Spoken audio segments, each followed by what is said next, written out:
বর্তমান বিশ্ব চ্যাম্পিয়ন আর্জেন্টিনার বিপক্ষে বুক চিতিয়ে লড়াই আর টুর্নামেন্ট থেকে বিদায়ের কাঁপন ধরিয়ে দিয়েছিল মিশর। শেষ পর্যন্ত অবিশ্বাস্য প্রত্যাবর্তনে ৩-২ গোলে আর্জেন্টিনা কোয়ার্টার ফাইনাল নিশ্চিত করলেও মন জয় করে নিয়েছে ফারাওরা।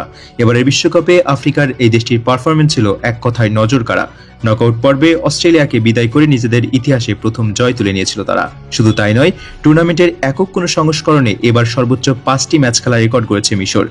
পুরো পর্বে বেলজিয়াম, ইরান ও নিউজিল্যান্ডের মতো কঠিন প্রতিপক্ষকে সামলে রানার্স আপ হয়ে নকআউটে পা রাখে তারা। পুরো টুর্নামেন্টে ৮টি গোল করে নিজেদের সর্বোচ্চ গোলের নতুন রেকর্ডও গড়েছে দলটি। ২ জয়, ২ ড্র ও মাত্র ১ হারের পরিসংখ্যান নিয়ে মাথা উঁচু করেই মাঠে ছেড়েছে মিশর। আলোচিত সমালোচিত ম্যাচে হেরে বিদায় নিলেও শূন্য হাতে ফিরছে না তারা।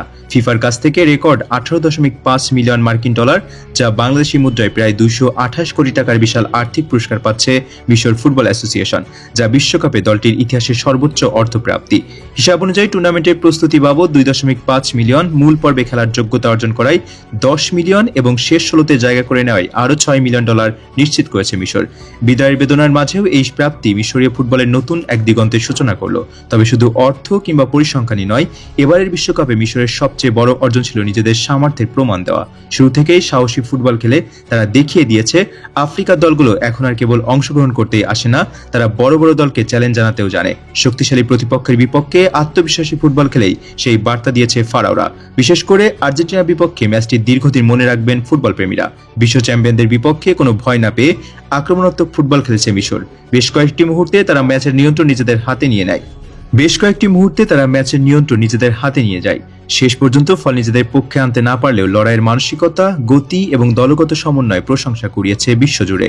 এই বিশ্বকাপে মিশরের তরুণ ফুটবলাররাও নিজেদের আলাদাভাবে প্রমাণ করেছেন। অভিজ্ঞতার পাশাপাশি নতুন প্রজন্মের খেলোয়াড়রা বড় মঞ্চে চাপ সামলে দুর্দান্ত পারফরমেন্স দেখিয়েছেন।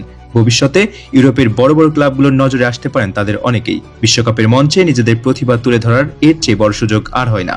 কোচিং স্টাফের পরিকল্পনা এবং কৌশলও ছিল প্রশংসার দাবিদার। প্রতিপক্ষ ভেদে ভিন্ন কৌশল গ্রহণ, দ্রুত কাউন্টার অ্যাটাক এবং সংগঠিত রক্ষণ, সব মিলিয়ে মিশর ছিল অত্যন্ত পরিণত একটি দল। অনেক ফুটবল বিশ্লেষকদের মতে সামান্য অভিজ্ঞতার ঘাটতি না থাকলে তারা আরও অনেক দূর যেতে পারত। অর্থনৈতিক দিক থেকেও এই সাফল্য মিশরের ফুটবলের জন্য বিশাল প্রেরণা হয়ে থাকবে। বিশ্বকাপ থেকে প্রাপ্ত এই অর্থ দেশের ফুটবল অবকাঠামো উন্নয়ন, যুব একাডেমি গড়ে তোলা, প্রশিক্ষণ সুবিধা বাড়ানো এবং নতুন প্রতিভা খুঁজে বের করায় কাজে গুরুত্বপূর্ণ ভূমিকা রাখতে পারে। দীর্ঘমেয়াদে এই বিনিয়োগ মিশরের ফুটবলকে আরো শক্তিশালী করে তুলবে। সব মিলিয়ে বিদায় হলেও মাথা নত করে নয়, বরং গর্ব নিয়ে বিশ্বকাপ শেষ করেছে মিশর। তারা প্রমাণ করেছে যে সঠিক পরিকল্পনা, কঠোর পরিশ্রম এবং আত্মবিশ্বাস থাকলে বিশ্বের যে কোনো শক্তিশালী দলের বিপক্ষেই সমান্তরে লড়াই করা সম্ভব। এবারের বিশ্বকাপ তাদের জন্য শেষ নয়, বরং আগামী দিনের আরো বড় সাফল্যের ভিত্তি। এখন পুরো মিশর তাকিয়ে থাকবে ভবিষ্যতের দিকে। এই দলটির বেশিরভাগ খেলোয়াড়ই আগামী আন্তর্জাতিক টুর্নামেন্টগুলোতে আবারও দেশের প্রতিনিধিত্ব করবেন। বিশ্বকাপে অর্জিত অভিজ্ঞতা তাদের আরো পরিণত করে তুলবে। তাই বলা যায়, এবারে বিশ্বকাপ থেকে বিদায় নিলেও মিশর হারিয়ে যায়নি, বরং নতুন স্বপ্ন, নতুন আত্মবিশ্বাস এবং নতুন সম্ভাবনা নিয়ে তারা ভবিষ্যতের পথে যাত্রা শুরু করেছে।